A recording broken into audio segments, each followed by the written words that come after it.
અને તને હસવું કેમ આવે છે કે દાદા તમે અત્યારે આ મરણ વેળાએ તમને આટલું બધું જ્ઞાન ની વાતો કરવાનું સૂજે છે, તો જ્યારે ભરી સભામાં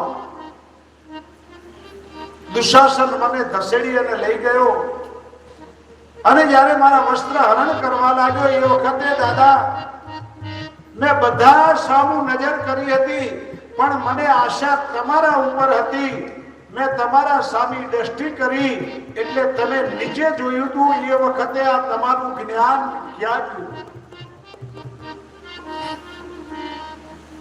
ત્યારે પિતામહ ભીષ્મ કહે છે કે બેટા એ વખતે પાપી દુર્યોધનના ઘરનું અન્ન મેં ગાધું હતું અને એ પાપીના અન્નનું જે લોહી મારા શરીરમાં ફરી રહ્યું હતું એટલે હું તને બચાવી ન શક્યો અને આજે અર્જુનને બોણ મારી અને આ શરીરમાંથી એ લોહી બહેડાવી દીધું છે.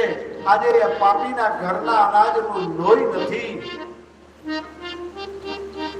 એટલે સંતોએ કહ્યું છે કે જ્યાં ત્યાં ન ખાવું, જ્યારે ત્યારે ન ખાવું અને જેવું તેવું ન ખાવું.